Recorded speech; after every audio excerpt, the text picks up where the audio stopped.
It is almost lunchtime, but before we get to that, I am very, very happy to introduce our next presenter, Dr. Sabrina Dent, who has become a very, very close colleague, and I really appreciate all of her work. She is the Senior Faith Advisor at Americans United for Separation of Church and State. She previously worked as the Director of Recruitment and Admissions at the Religious Freedom Center of the Freedom Forum, where she managed several education initiatives designed for religious and civic leaders. A lifelong advocate for human rights and social justice, Dr. Dent has presented at numerous programs and events, including the 2018 Parliament of the World's Religious Conference and Melissa Rogers' Faith in American Public Life book launch on C-SPAN Book TV.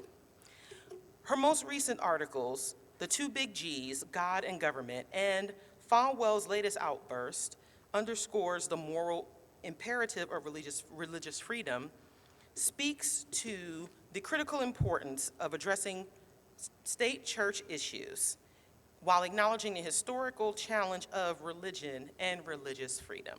Please welcome to the screen Dr. Sabrina Dent. Thank you. Thank you. And good morning and good afternoon to everyone, depending on from where you're tuning in. Can everyone hear me okay? Can you hear me, Mandisa? I want to make sure. Okay, good. I want to make sure that I'm coming through loud and clear to you. I actually speaking to you from Arlington, Virginia, but I was ready to party with you, so that's why I dressed up, and I also had my beads ready too. So, but I couldn't make it down to New Orleans, but I am glad to be a part of this conversation today. So first, I want to congratulate Mandisa Thomas and BlackNonbelievers organization on your 10th anniversary. That is 10 years of being a warm and welcoming environment for Black people and allies who are living their lives free of religion and from religion, and people that may have been shunned for by their families for coming out as non-religious people. Also, recognizing that BlackNonbelievers is a community of people that hold each other in care, that determines that truth and morality through science and reason. And so I celebrate you today and every day. So congratulations to you. It was a year ago in January of 2020 when I received a phone call or email from Mandisa inviting me to be a presenter for this monumental celebration in the life of your organization. And I was elated. You may wonder, why would a woman who self-identifies as spiritual, that comes from a strong religious foundation, feel immense joy from such an invitation? Well, for me, it was because it recognized that there was a sense of trust that had been developed between my relationship with Mandisa and even Roe with the DC affiliate office of BlackNonbelievers. Therefore, I come into this not taking this moment lightly at all, with immense gratitude, because it is my belief that human dignity and the worth of every person matters. So people have the right to show up in spaces as themselves. I truly believe that. And this is one of the reasons why I'm a strong advocate for religious freedom, and as well as the work that you all are doing with BlackNonbelievers. So for the next few minutes, I want to explore the topic with you: living our truths, prioritizing religious freedom for all. So in every presentation that I am a part of, I start by asking the question. I just need to minimize my screen because I don't know if you all see all of that. So there you go. I start every presentation by asking the question and raising the question: how do you enter into the conversation? Meaning, what are your identities that you bring into the space or into the context in this moment? What are the most important part of your identities right now? I oftentimes like to let people know that I entered this space, how I entered this space, because I never wanted to be assumed the position that I hold or any particular person holds as they enter into a conversation. Especially when we're thinking about the many different diverse perspectives, even within the secular and free thinking community. Black non-believers is an example of a distinct community and group of individuals within a larger community. And there are even more distinctions if you probe even further and ask additional questions. Some of you might be new to this community and others may be more seasoned in your understanding of affirming your ideological beliefs and truths. So I want to share mine with you. So here's my truth, because we're living into our truths right now. I am Sabrina Dent. I am the daughter of Larry and Thurdell Dent, who are college sweethearts who attended a historically Black college and university, specifically Norfolk State University. I was born and raised in a very Pentecostal household in Petersburg, Virginia.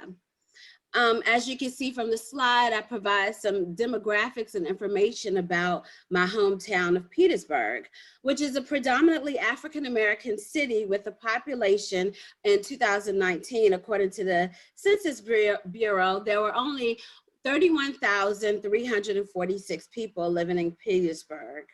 54% identified as female-led households, and 77% of the population is African-American. The median household income for Petersburg, Virginia is $36,135, and that was in 2020. Although the national average is $68,703. Nearly 22% of the population lives in poverty, and 24% of the population is on Medicaid, 10% is on Medicare.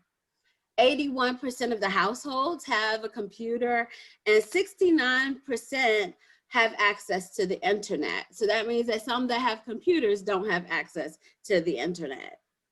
82.8% of the population has a high school diploma or a GED, and only 19% of the population has a master's degree or higher advanced degree. Petersburg Public Schools, where I was educated, right now serves over 4,193 students, and it is ranked low among Virginia school districts. It's not the lowest, though. The majority of children that attend Petersburg Public Schools are also from low-income families. Yet, I sit before you today as a Black woman and a single mother with 3 college degrees, including a doctorate, who lives in Arlington, Virginia, where the statistics are much different from those of Petersburg. Arlington Public Schools is ranked number 2 in the state of Virginia. And the median income for Arlington is $117,000. It is also a more expensive place to live than Petersburg too, I should say that. So I say, why is this information important to today's topic? For me, it provides a lens through how I approach my work as a religious freedom advocate. And so a lot of times when I'm presenting, I like to ask people the question, what influences your opinion about religious freedom? For me, it comes from my lived experience, as I just shared the demographics about my hometown, but also it comes from the way in which I have seen and navigated the world. And for you, I mean, you could take a look at this. There can be many reasons why, or many different influences that have shaped your opinion about religious freedom, your own personal experiences. Maybe it was the news media, maybe it was social media, or even education. But there are many different influences that we have that shape our opinions about religious freedom and even other things in this world. And so I want to explore that a little bit more with you in our conversation. This is an image that also shapes my opinion about religious freedom in this country. Unfortunately, this is the image from the insurrection that took place at the U.S. Capitol building on January 6th here in Washington, D.C. It was a terrifying moment for many people in the world. From this image, what we see here is one, there is this illegal gathering of people at the Capitol who were rioting, who were lawless in their actions.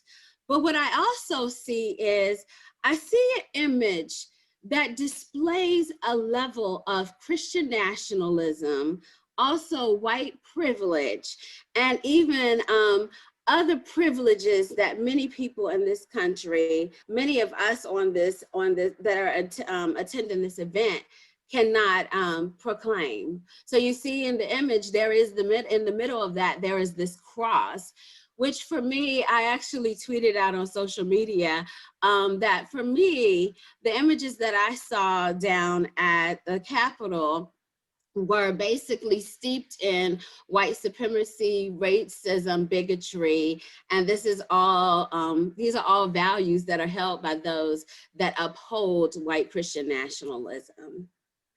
At the same time, I must acknowledge that last year, as it pertains to many of us, and I appreciate the panel discussion that happened before this, last year we watched the world, and especially our country, experiencing many truth-telling moments and crises. We saw the economic inequalities and disparities of Black communities be exposed by the impacts of COVID-19, where over 23 million cases were in the United States, and unfortunately, there were 387,000 plus deaths. And this includes people that I knew personally. Black people, no matter the layers of our and complexities of our identities, only account for 13% of the US population. However, 16% of the deaths were those of Black people. And so when I approach this conversation today, I'm speaking through the lens of my experience as a Black woman in America, who's an advocate for religious freedom, who's an advocate for human dignity.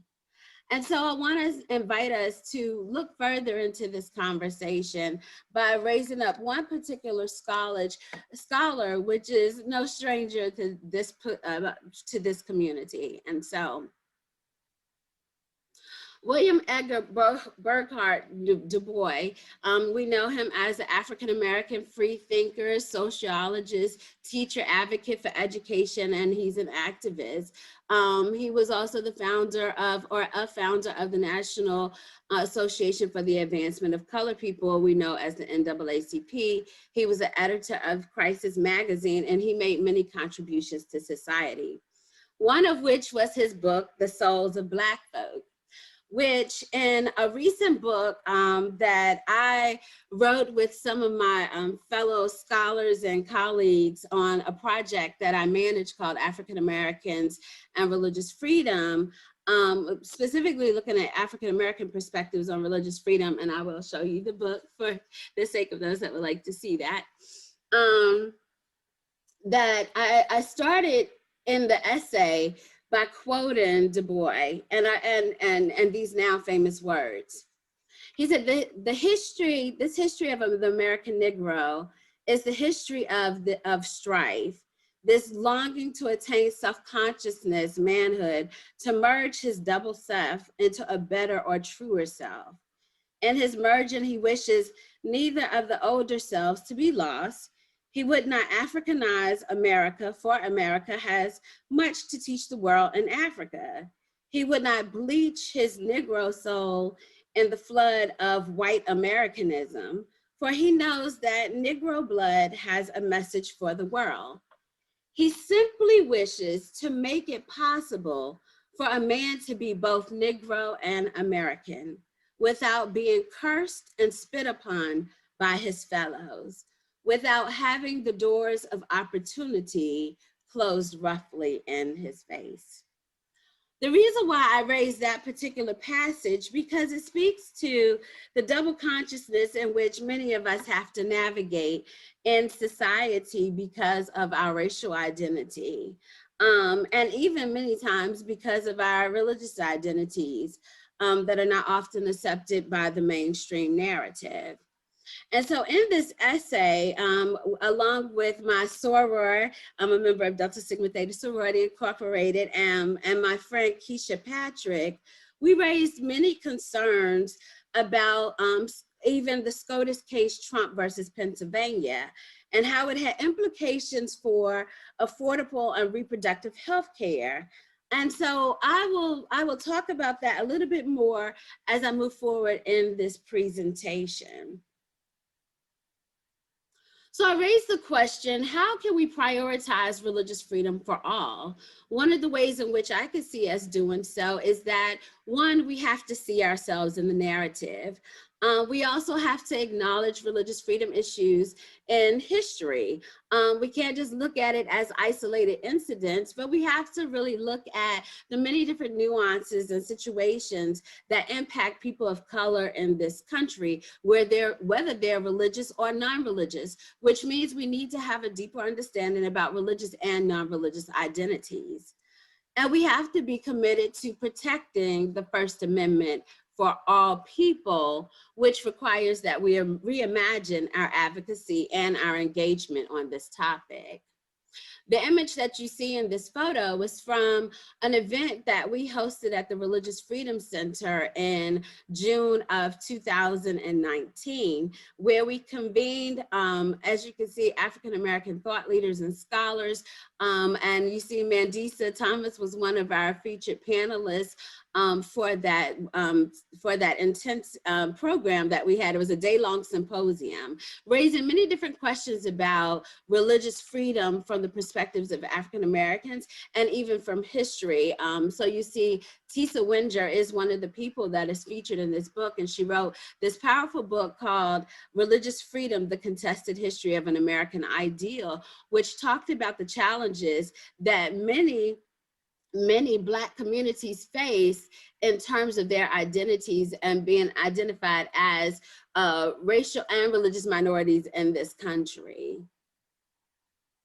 And so we also have to acknowledge that religious freedom is layered with issues. It's about like the enslavement of Africans who were not given the right to practice their beliefs, or the Moorish Science Convention, where there were challenges and pushback when they tried to use religious freedom as a way to affirm their identity, their racial and religious identity. There was pushback from the larger community and the narrative about that, although that didn't apply to Jews and many other communities. At the same time, we have to look at legislation that has come up that has impacted the LGBTQ community, even when we're talking about the Equality Act and the right to marry, as well as reproductive justice and healthcare, and even the representation that we have in political office. And I use Ilhan Omar because she is a Somali American who is identified as a religious minority in this country and often gets targeted because of both. So these are some of the issues that come up about religious freedom, but I want to also help us to pay attention to the others that we might be missing. But first, I need to communicate that religious freedom is a constitutional and human right to a person's freedom of conscience. Excuse me, that's not science, but science and belief are important, but conscience. It is also the right for a person to freely practice their religion or not, as guaranteed by the First Amendment of the US Constitution, and that is without discrimination or government interference. But that is not what we sometimes see happen in the public square. And so, again, I just want to highlight that, the First Amendment in talking about the freedom of religion is that there are two clauses. There's the Establishment Clause and there's the Free Exercise Clause. Basically, the Establishment Clause states that, there cannot be a state-sanctioned religion. The United States is not a Christian nation, although the majority may identify as such. There are many different religious identities within our country, and everyone has the right to proclaim their own. Everyone has the right to practice or not to practice, again, without government intervention and without discrimination. And so the government cannot show preference towards any religious group over a non-religious group, that the government is supposed to treat every group equally. But again, this comes with many different challenges. And so I want to skip through this because I know I stand between you and lunch, and I don't want to be that person. But we have to recognize that the religious landscape in America is changing, and you all know this, that there is an increase of those who are unaffiliated as well as those that identify as non-religious people. And so we have to make space and make sure we're raising the concerns of those that identify as unaffiliated and non-religious in conversations about religious freedom in this country. And so there are many complexities that come with the identities of such. And so I just want to raise this slide for the reason my colleague, Ben Marcus, does this work about the 3Bs framework, stating that there are many different reasons why a person might identify with a religious community or an identity or an ideological perspective.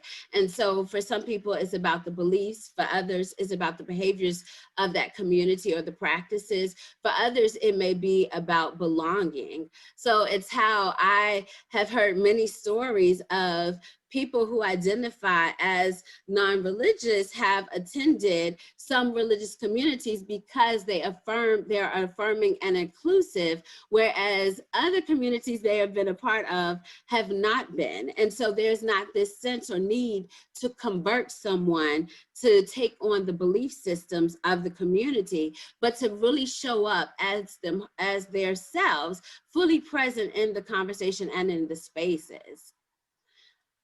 I want to also raise that this data from the Public Religion Research Institute, they did a survey last year in October of 2020, and they asked these different, as you can see, it's a very diverse group of religious communities, they highlighted the 3 top priorities of these groups. And if you notice, the one group that the top priority was racial inequality was the Black Protestant group.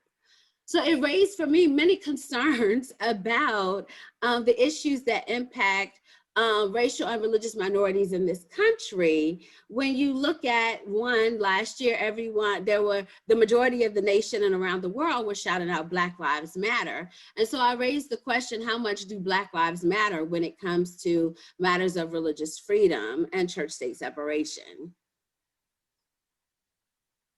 So again, this is more data from the Public Religion Research Institute, where a poll was conducted in 2019, and they asked people, did they believe that small business owners could refuse services to certain groups based on their own religious beliefs?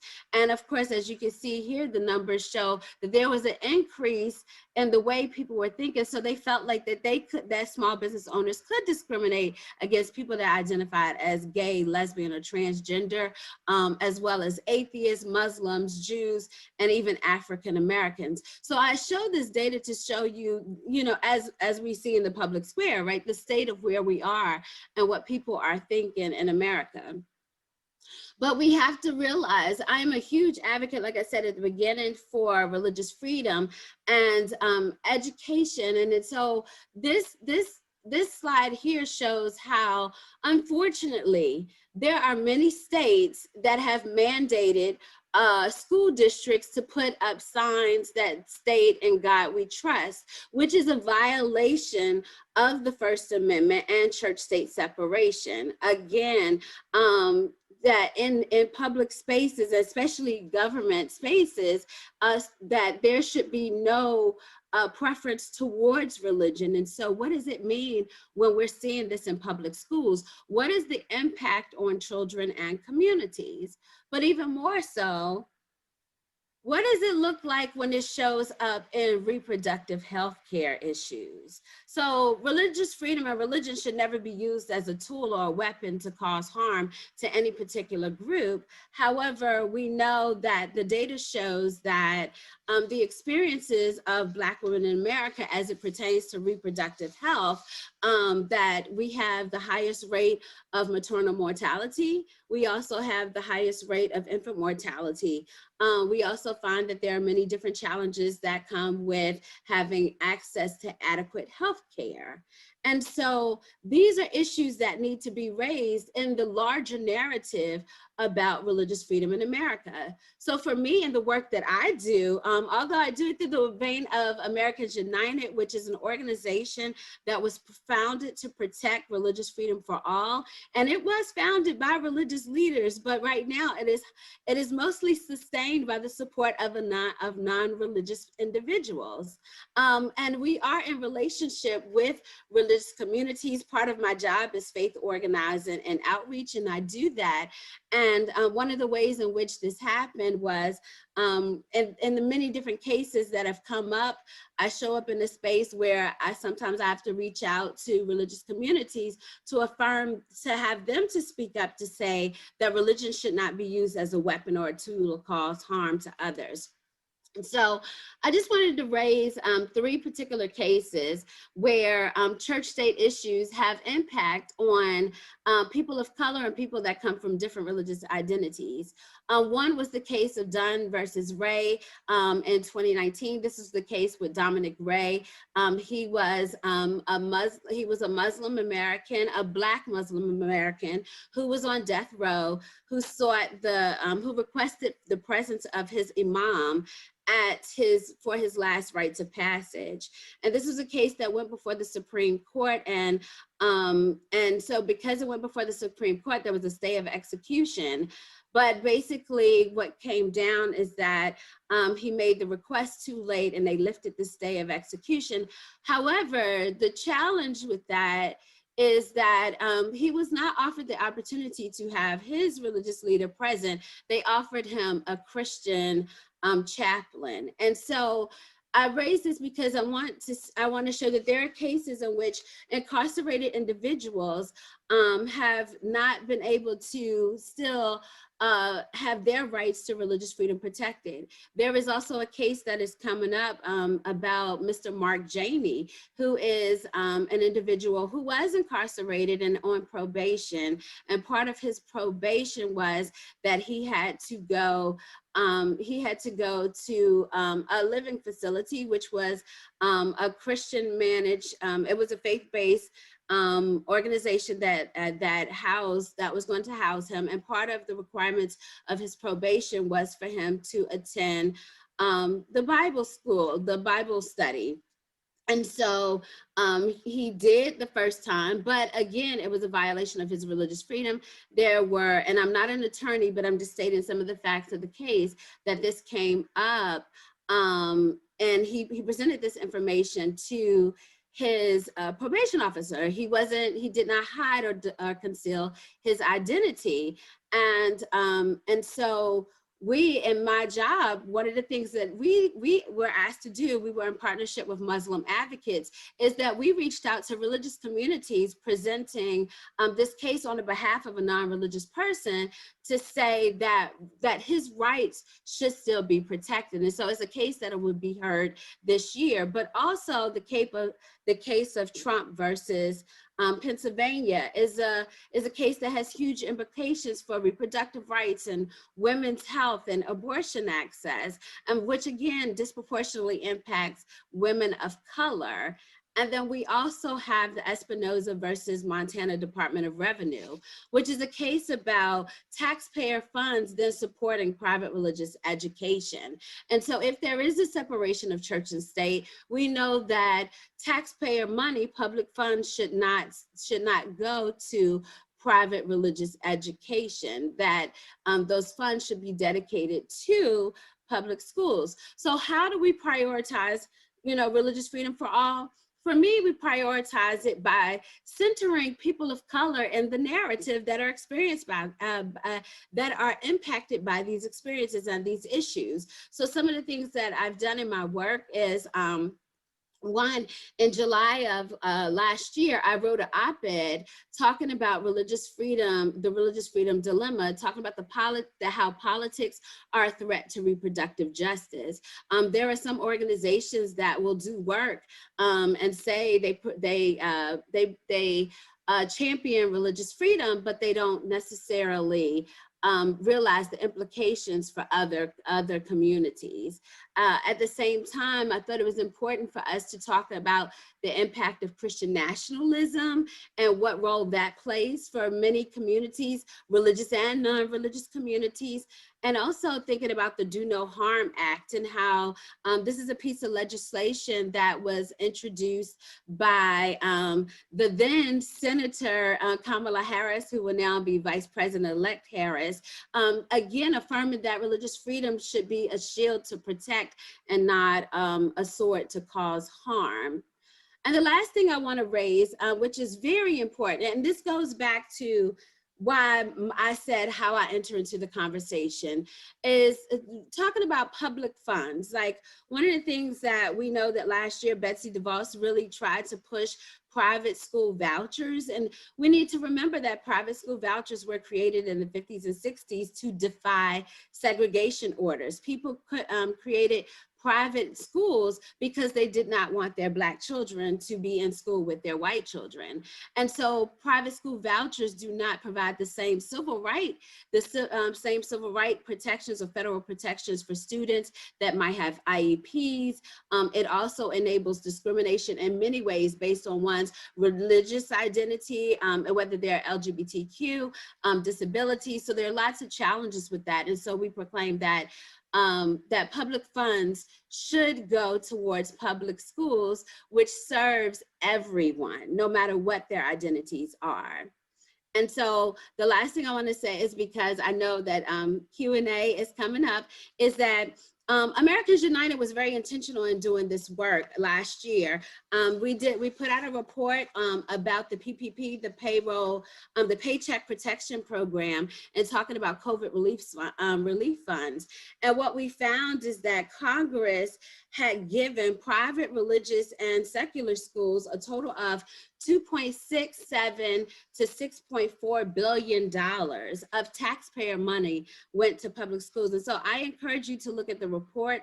It shows the discrepancies and how money did not go towards to support public schools as much. The last thing I want to share is that you can learn more about African American perspectives on this topic in a book that we wrote about African Americans and religious freedom. So I'll stop there because I know that it's time for Q&A, and I want to make sure that there is time for you to ask questions. But I just want to raise that it is important for us to understand the many complexities in talking about religious freedom, especially when it deals with the identities of Black people in America, no matter what their religious identity is, their cultural identity, or ethnicity, that we need to be centered in these conversations. We need to be engaged in it. So those that are advocating for us then have a deeper sense of why it's not just about what we believe in terms of our religious beliefs, but to look at that these issues are, for many of us, are a case of life and death. So thank you for your time. Thank you very much, Dr. Dent. So we do have about 10 minutes for Q&A. There's one question that came in from the chat that we'd like to ask. What causes do you expect to be large issues for church-state separation in the current and coming session with Amy Cohen Barrett on the bench now? Woo, that's a loaded question. I mean, there are many issues that are going to arise. One, As I mentioned, I talked about I say reproductive justice, right? It's not just reproductive health care, because for people of color, it's about justice and getting equitable resources to sustain our families. And so that comes out in many different ways. So I believe that will be one thing. We know that there is the Fulton case.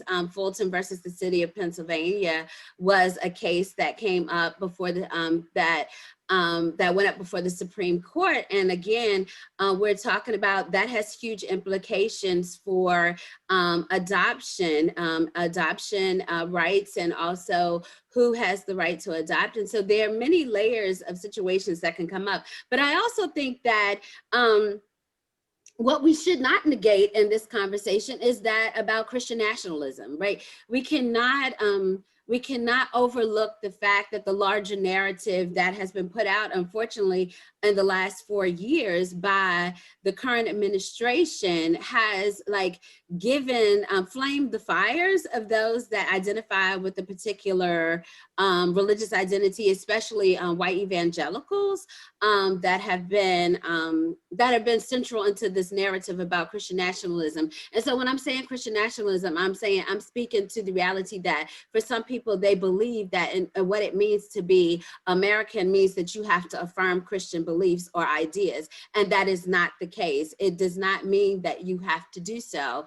And that with the freedom of conscience and the First Amendment that we have the right to believe however we choose. But so there are going to be so many issues that will arise. And I do believe that reproductive health care, the rights for many communities, also looking and thinking about housing, and also employment discrimination. So the Trump administration was really slick in the last couple of months of 2020, and even at the beginning of this year, as some of the executive orders that went out. So those are some of the issues I think we need to pay attention to and be active and engaging by writing our elected officials and stating what are the issues that concern us as people, no matter what our religious identity is, but as people, what are the issues that concern you? So those are some of the things that I think we need to look out for 2021 and moving forward. So with Judge Barrett.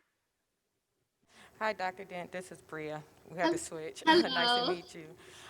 So we have 6.5 minutes left. Is there anyone in the audience who have any questions for Dr. Dent? You gave us a lot to chew on. I'm so sorry. No, it was great. It was great. We have a question, so hold on. Okay, sure. Aren't there still states in America that if you're atheist, you can't hold public office? I can't speak to that because I'm not a legal expert. What I do know is that there are a lot of states that push back for individuals that are non-religious. And unfortunately, that speaks to the need to have a larger conversation about civic education in this country, where people really need to understand that everyone has the right to run for office. And then most importantly, one of the things I didn't highlight in my presentation is that in the United States, when people run for office, there is no religious test. Right. So there shouldn't be any type of discrimination based on one's religious identity. It's like your job is to protect, if you're running for Congress, is to protect the Constitution. And that applies to everyone. And we know historically, again, I go back to the challenges that come from our ancestors, those that are descendants of enslaved Africans, that where we had challenges and where we were not humanized in this narrative. But there are places where there's pushback on that, but there is no religious test for office in the United States. We're being asked for you to share the link to your book, your download link. Oh, sure. I could share the link to the book. You can get a free download of that. And I see that someone put something in the chat. And I think it's helpful. Thank you for sharing that information about the eight state constitutions. That's where I say that we can get involved as people and push back. Again, there should be no religious test for office as it applies to the U.S. Constitution that is outlined there. But we have a responsibility and a right to push back against those narratives that come out that dehumanize any aspect of our identities and our being. So I did that recently, quite honestly, with the events that happened with the Black historic churches in Washington, D.C. I pushed to say that this is an issue of racial and religious discrimination, and this needs to be highlighted. And we can't just look at religious freedom through a limited lens, that we have to look at how experiences have impacted many different societies and cultures over time. Okay, is there anyone else okay, we have one question. Hi. So I've got a question about reproductive rights, which is something that's really close to my heart. So I heard you mentioning a couple of things about that, and I guess my pet peeve on that is it has to do with I often just can't believe how dumbed down a lot of women are about something that has already been given as a part of our rights, according to the Supreme Court, in that men can come in and just completely turn everything around when it's already established and, it's been determined by the Supreme Court. You do have the right. It's all being turned around, and they're trying to get women to be placed in jail as murderers for, all this progression to reverse that whole thing. And I guess my question to you is, you mentioned something very important, which I wasn't even thinking about, writing your congressperson about the protection of those rights. Because I guess one thing that gets me about this is when you talk about churches, they're very gung-ho about the protection of the unborn, but yet they don't have adoption programs set up to offset this in their churches, and just different things like that. And I know that all this really is about is men controlling women's bodies. It's not about care of children or anything like that. It's just about men controlling women's bodies. But you had mentioned about contacting your congressperson. What are some of the other things that can be done to protect rights like this? Great. That's a great question, and thank you for asking it. Yes, we know that the narrative of reproductive rights or abortion has been something that religious conservatives have taken over in the public square. I mean, it was something even as far back as the 1973 Supreme Court Roe versus Wade decision.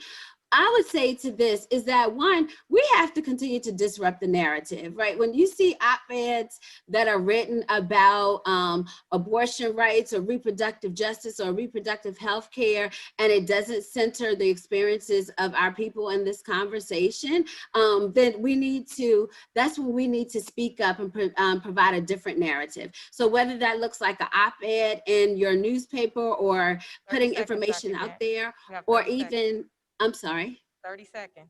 Okay, 30 seconds, or even, yes, or even connecting with other organizations that might align with this work. So Interfaith Voices for Reproductive Justice and Sister Song are two of the organizations that I know that are doing this work and doing it through the lens of Black women's experiences. So I say connect with organizations like that are like-minded on this issue, but don't stop talking about it. Don't stop centering our experiences and our narratives in the larger conversation.